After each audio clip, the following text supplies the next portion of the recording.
Internet, c'est le nettoyage. Internet? Ah bah je sais pas ce que ça veut dire. J'ai pas le temps, j'ai rendez-vous. Internet, c'est quoi? Je sais pas. Vous allez chez le coiffeur? Oui. Pour l'instant, c'est à refaire, c'est loupé. Mais non. Quelle est la première chose que vous attrapez au réveil? Que faites-vous quand vous ennuyez? Et enfin, quel est l'objet que vous ne souhaitez pas perdre? Il y a quelques années, j'aurais répondu attraper un magazine ou un manuel au réveil, démonter un objet pour combler l'ennui, chose que j'ai souvent regrettée quand je n'arrivais pas à le remonter, et enfin mon couteau préféré que j'ai fini par oublier dans ma poche avant de prendre l'avion. Mais les choses ont changé et aujourd'hui, pour répondre à ces trois questions, je citerai un seul et même objet, mon téléphone. Comme beaucoup, je suis devenu totalement dépendant de cet outil pour gérer ma vie, mon travail, me divertir et même m'endormir. À force de l'utiliser, je suis devenu plus ou moins addict, mais surtout beaucoup trop connecté. Et à force d'être trop connecté, j'en ai perdu en productivité.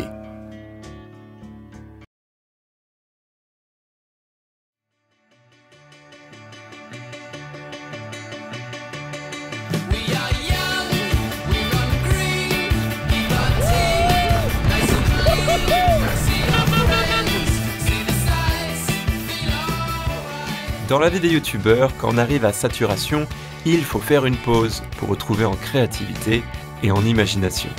Dans mon cas, j'ai préféré partir une semaine en digital detox avec 3 super potes et un van. Pour la première fois, je n'ai pas pris mon ordinateur et j'ai éteint mon téléphone.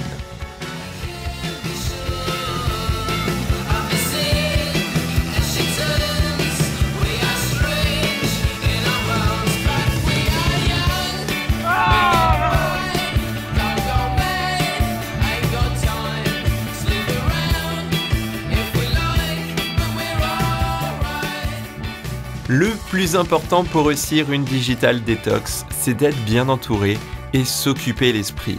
Que ça soit par les drôles d'histoires et les étranges rencontres du capitaine Rémi, un gars qui croque la vie à pleines dents, ou les anecdotes sur la folle vie de Kinéaste, un kiné nomade qui se retrouve aussi bien au rallye Dakar ou seul au milieu du Nil.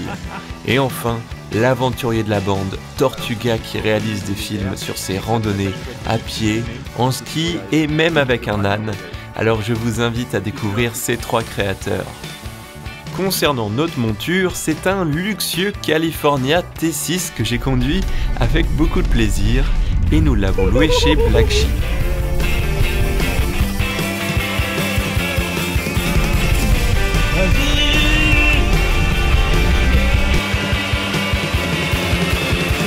Oui!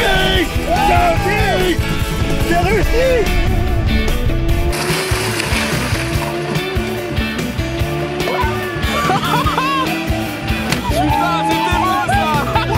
Mais vous devez vous demander pourquoi j'ai disparu. 6 mois. 6 mois arrêté YouTube. Eh bien écoutez, je pensais jamais prendre autant de pauses et pourtant ces 6 mois sont passés super vite. Alors je préfère le dire tout de suite, je n'ai pas traversé l'Antarctique ou fait le tour du monde en pédalo. Non, je n'ai pas fait de défi aussi extrême que ça, mais ça a été 6 mois super importants dans ma vie et je suis bien content de les avoir faits. Alors je vais répondre à cette fameuse question, c'est pour ça que je préfère m'adresser à vous en facecam, je trouve que ce format est un peu plus intime. Et en même temps, petite surprise, je vais vous présenter les défis de 2021, ces nouveaux défis qui vont être très importants pour mon année et surtout, le dernier. Le dernier, on va en parler tout de suite parce qu'en fait, c'est un peu le sujet de cette vidéo sur la digital detox, le problème de productivité. Le dernier défi, c'est réussir les anciens défis.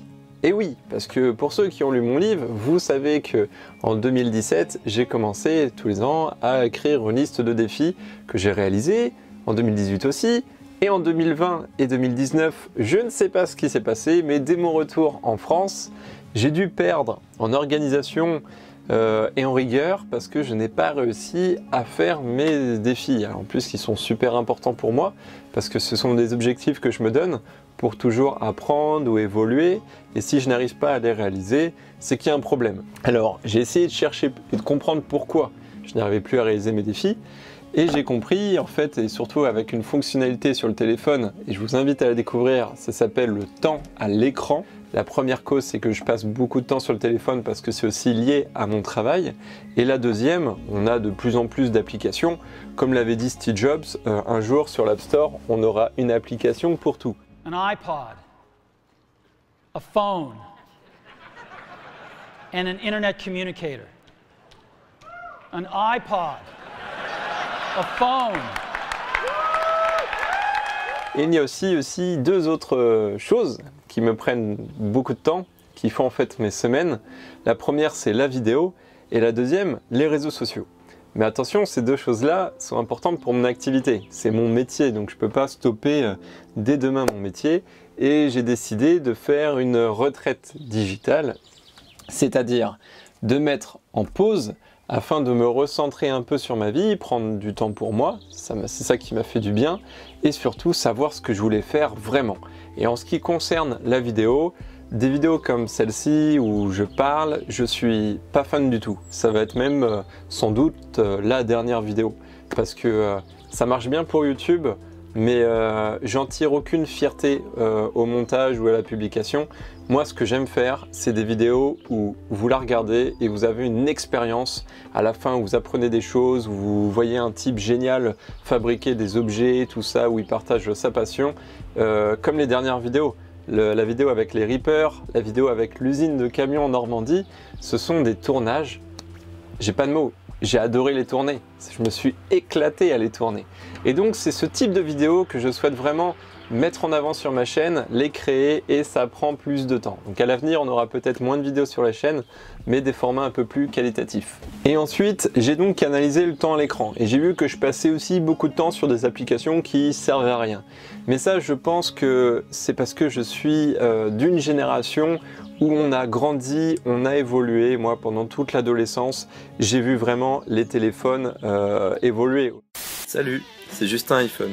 Donc je vais vous présenter, surtout pour les débutants, à quoi sert Cydia quand jailbreak son iPhone. Donc dès l'ouverture de l'application, on tourne sur la page d'accueil. Et en fait, ça m'a tellement intéressé le début des smartphones qu'à 16 ans, j'ai créé ma première entreprise pour réparer des smartphones. Parce qu'ils étaient en verre, parce qu'ils cassaient, parce que maintenant ça devenait des téléphones un peu plus nobles, on n'était plus sur du plastique. Et puis petit à petit, un peu plus vieux, vers 19-20 ans, j'ai commencé à créer des applications mobiles. Et parce qu'il y avait un marché en fait, c'était tellement fleurissant que je voulais surfer sur la vague. Et donc j'étais toujours ultra connecté avec les smartphones, avec cette technologie.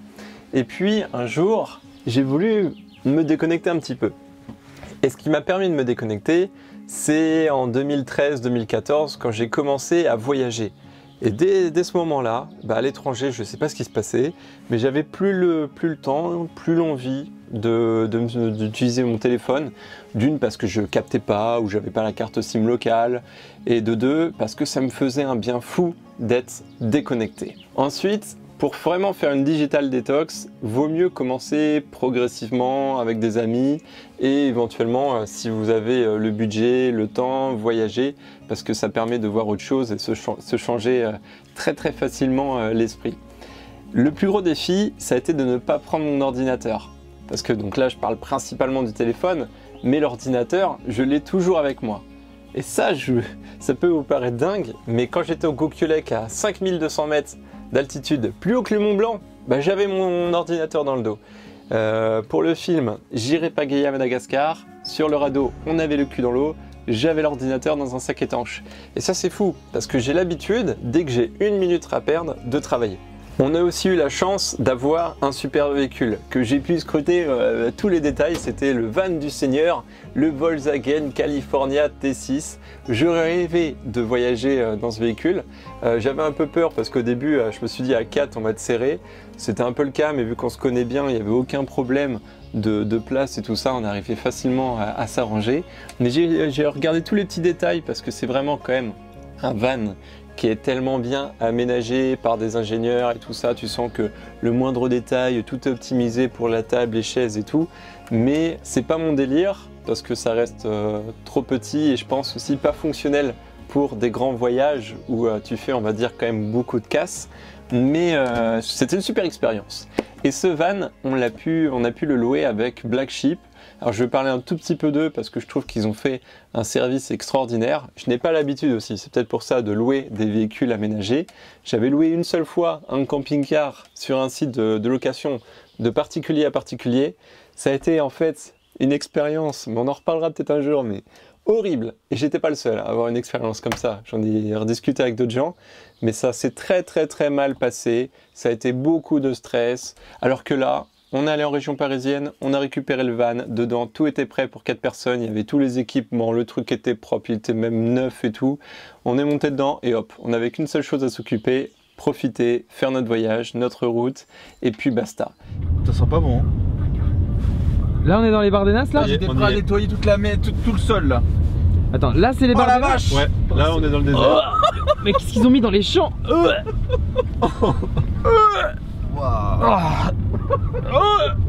Et puis, ça peut paraître paradoxal, mais vivre déconnecté, ben, j'ai aimé. En plus, je suis dans une activité où il faut être au taquet sur les réseaux sociaux et tout, mais j'ai eu beaucoup de mal lors de mon retour en Normandie de dire ok, je vais ouvrir mon ordinateur, mon téléphone. Je ne l'ai pas fait directement. En fait, ce que j'ai fait, je suis allé à la Red Factory. C'est le meilleur endroit pour se sentir déconnecté. C'est impossible d'avoir du réseau. Donc pour être totalement en mode digital detox, eh ben c'était parfait. Et puis j'ai aussi pris beaucoup de temps à peaufiner le Red Truck, à ajouter tout un tas de fonctionnalités. Peut-être qu'on fera un van tour pour vous montrer tout ce qu'il y a, mais c'est dingue.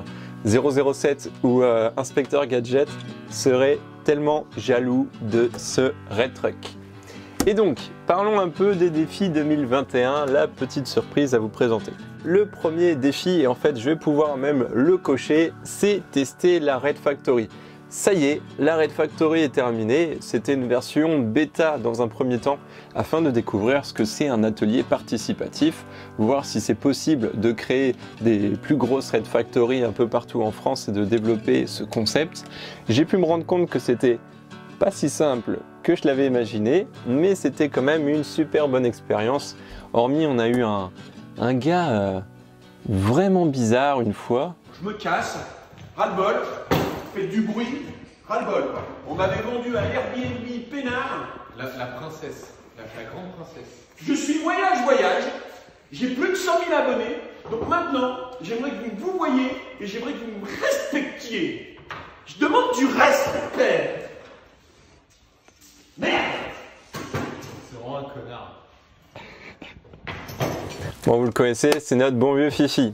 Ensuite, le deuxième défi, alors là ça n'a rien à voir avec la chaîne et pourtant il y a une très grosse connexion qui va se faire, c'est développer la crypto. Alors les cryptos et le téléphone, c'est vraiment deux mondes dans lesquels j'ai baigné parce que j'ai quand même fait une année d'études après le bac dans une école des métiers de l'internet. Et à cette époque, on est en 2013-2014 et on va dire c'est la première période un peu d'euphorie pour les crypto-monnaies. Là, à cette époque, on est quand même vraiment sur le Bitcoin. Là, première crypto-monnaie, mais c'est pas vraiment la première, mais la première qui est encore là, vivante aujourd'hui. Et nous, ça nous paraissait totalement dingue. On se disait, mais c'est quoi ces trucs-là? À quoi ça sert? Et la première fois au Vietnam, je louais un hôtel, enfin je voulais une chambre d'hôtel, mais vraiment un petit hôtel super sympa. Et là, le mec me dit, écoute, tu peux payer en Bitcoin. Et là, j'hallucine, je me dis, mais putain, c'est totalement dingue. Oh putain, payer une chambre d'hôtel ou un truc réel en Bitcoin. Et bien sûr, j'ai sauté sur l'occasion. Et là, on était en 2015. Et là, je me dis, mais waouh, ça, c'est le voyage de demain. J'avais failli faire le Bangkok-Paris avec les crypto-monnaies. C'était beaucoup trop tôt. Puis en plus, à cette époque, on est en 2018. Le marché s'était effondré des crypto-monnaies, on n'avait plus du tout une période d'euphorie comme on vit un petit peu aujourd'hui. Mais ce qui m'attire dedans, c'est la technologie derrière les cryptos. Le côté spéculatif, boursier ou l'achat, la revente de crypto, ça m'intéresse pas du tout parce que c'est tellement volatile, il y a tellement de crypto-monnaies aujourd'hui, c'est comme les applications, il y a une crypto-monnaie pour tout. Mais moi, ce sont les projets derrière qui m'intéressent beaucoup et notamment cette blockchain qui est une technologie formidable.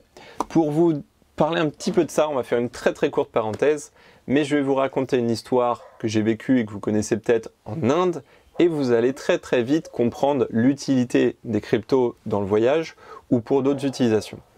Quand j'étais en Inde à traverser le désert du Rajasthan avec le Nissan Terrano, on a fait un joint de culasse. On a eu d'autres petits soucis avec les pneus et tout ça. Et donc, quand on est rentré à New Delhi, il a fallu payer une facture de frais de mécanique. Et cette facture-là, elle n'est jamais très agréable parce que forcément, c'est une facture qui chiffre quand on fait autant de choses sur son véhicule pour pouvoir le réparer. Je crois qu'on était, si je dis pas de bêtises, dans les 1800 €. Ça va encore, mais sortir 1800 € en voyage, c'est compliqué.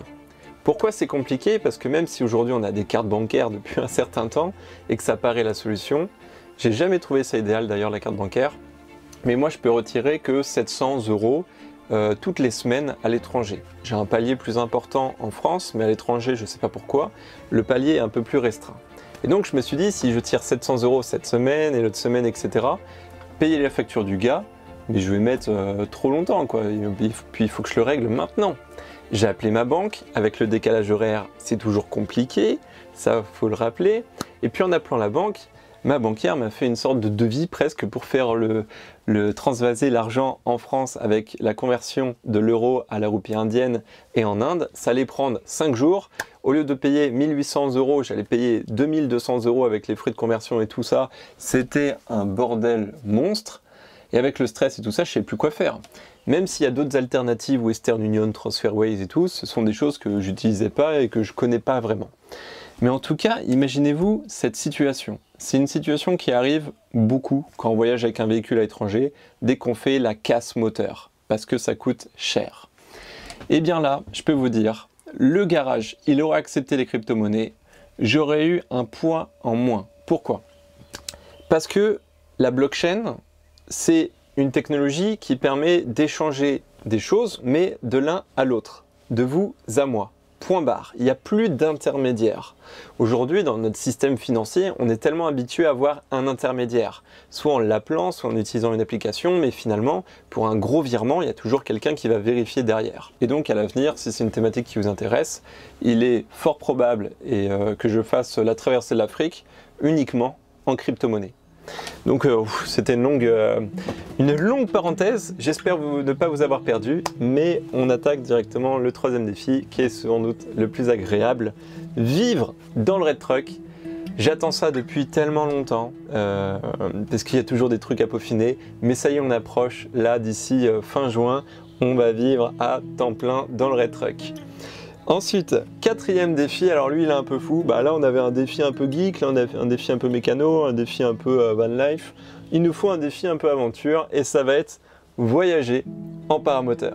C'est beaucoup de contraintes, beaucoup de complications parce que c'est quand même quelque chose de gros, mais parmi la classe des ULM, c'est la première classe des ULM, c'est la plus petite, la moins coûteuse par rapport aux autres et on va dire la plus simple pour prendre en voyage. Bon, ça c'est un défi sur plusieurs formes, parce que là il faut encore recréer un paramoteur pour cet usage avec le Red Truck, enfin c'est un bordel monstre. Et puis la formation et tout ça, donc ça peut être aussi une nouvelle thématique sur votre chaîne. S'il y a des paramotoristes ici, n'hésitez pas à me le dire en commentaire, j'ai envie de savoir qui fait du paramoteur ou une autre classe du LM.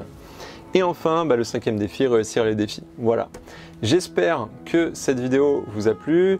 C'était vraiment la vidéo où je me lâchais une dernière fois en facecam, sans prise de tête. Et puis pour commencer un nouveau chapitre, une nouvelle évolution de la chaîne YouTube, on se retrouve prochainement pour dès jeudi prochain avec un portrait sur un homme incroyable. À très bientôt et prenez soin de vous. Salut! Attends, fermez bien les yeux.